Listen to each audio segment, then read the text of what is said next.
When tea was introduced to Japan, it was introduced as a medicine, and it came from China.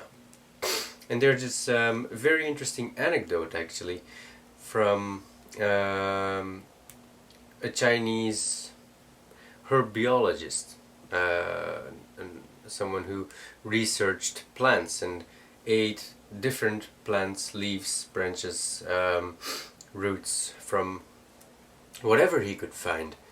And of course, there were certain poisonous items among it.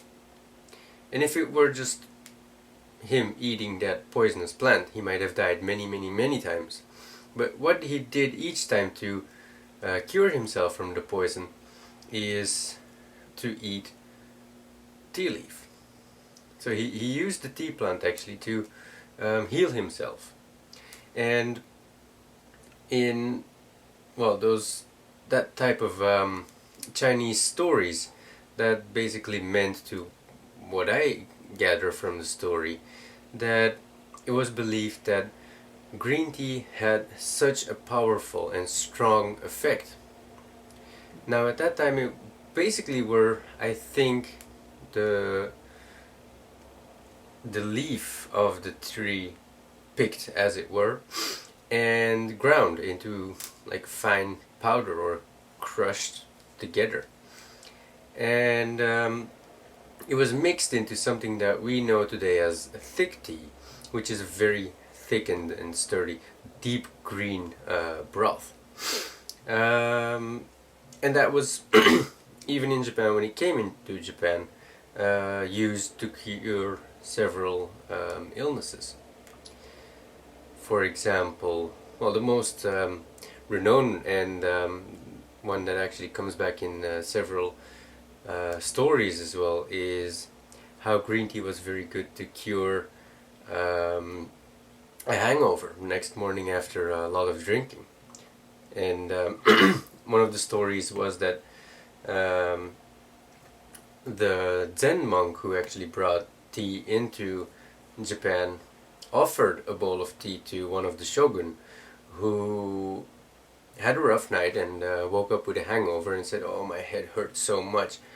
So he was offered that bowl of tea, and instantly it cured his hangover.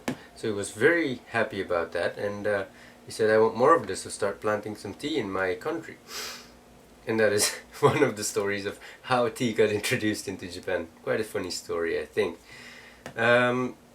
Another story is that by distributing tea to the common folk, an epidemic was actually suppressed. And I think that's a very strong story as well of what kinds of power tea actually has. After that, tea was used by several doctors and was brought to where the sick were prepared and then given to them as a strengthening beverage. And of course it strengthens your immune system. It gives you, it kills certain bacteria in your mouth and throat, and it also helps you to prevent a cold, etc. So it is true that tea can have those healing effects, and it was actually used as a medicine, but today what we perceive as a medicine is much more direct and much quicker working than what we could ever expect from what tea can do for us.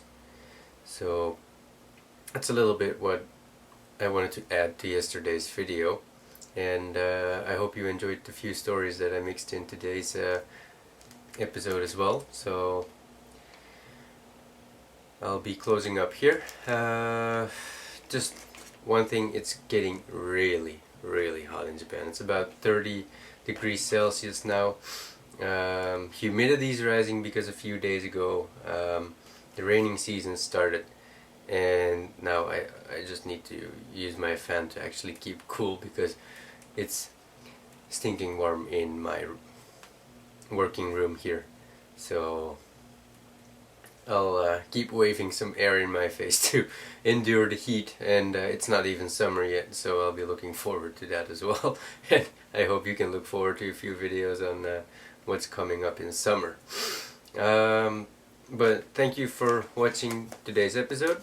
I hope you enjoyed it, and I hope you enjoy more of my videos. Also look back to the ones that I've already uploaded. There's some interesting information in there as well, I believe. And I hope you look forward to next episode. So stay tuned and subscribe to my channel so you don't miss any of our episodes. Thank you for watching. Goodbye.